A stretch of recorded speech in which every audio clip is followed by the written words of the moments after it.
Hi there vinyl junkies, welcome back to another top 1000 vinyl videos with me, Jenny Kirk here, and we're pulling these vinyl LPs from this massive wall behind me. But today I thought I'd pick 3 Stone Cold classics from the 1980s, and the first one up is a bit of Eddie Van Halen. Oh yes!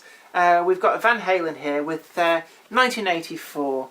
And the front cover picture here is quite iconic. You've probably seen this picture about it. It's the little baby with the angel wings smoking the packet of Marlboros. You'd never ever get away with a cover like that nowadays.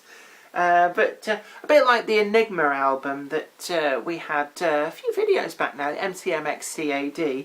We've got, just to be a bit classy, they've got the number 1984 as Roman numerals. So we've got MCMLXXXIV, that's 1984 in Roman numerals.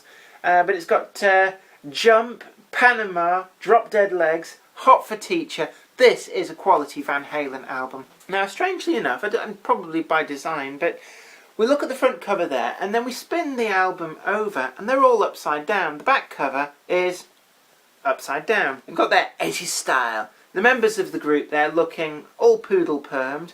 This album was actually recorded in 1983, so 1984 was very futuristic. But they've got that computery, ooh, it's the future font that was so big in the 70s and 80s that looks ever so dated now. I don't know what that font's called. It's probably just like crap 70s computer font or something like that. But it does date this album a bit. This is an awesome album. Standout tracks for me would be Jump and Panama. Certainly well worth listening to.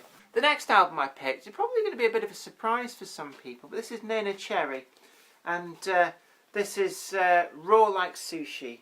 Although I'm not sure that all sushi is raw. I like the really bad chewy stuff. I have tried sushi. I don't know why people rave about it, but this is quite.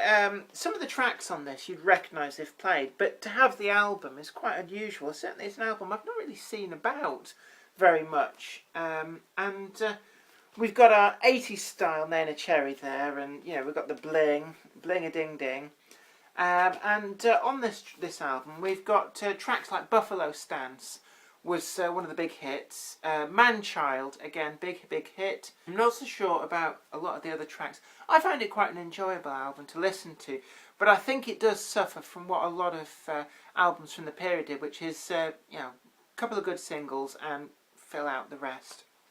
It's a single album, but we pull out the inner sleeve and we've got Neneh trying to look all like tough with a bra strap off her shoulder and 80s style bra. The bling is just unfeasible. To be honest, that would just bang on your boobies, and I'd find that uncomfortable.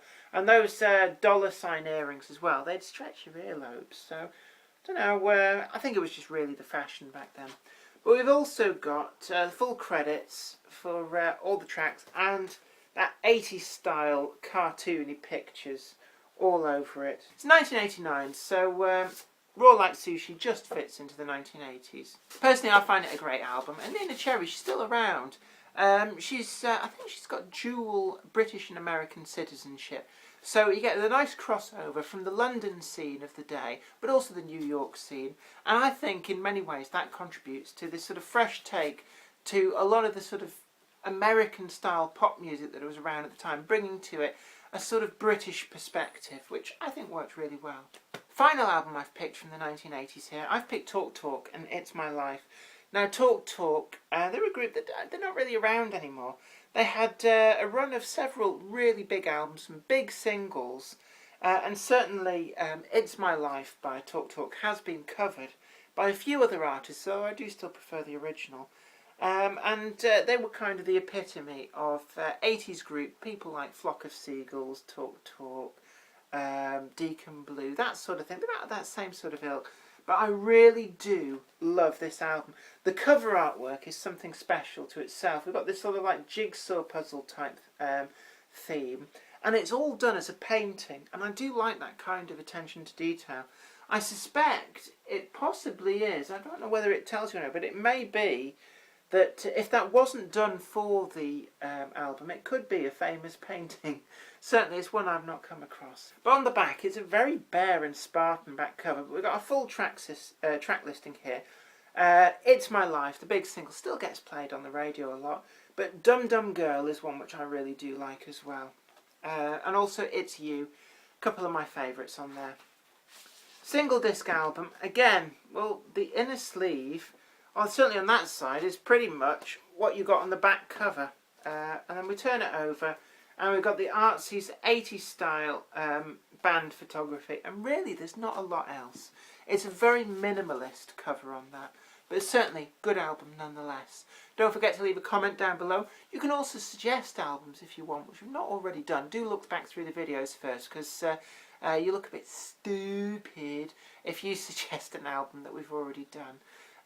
But if I've got it in this wall of vinyl behind me, I'll certainly pull it on out and give it a quick Jenny style review.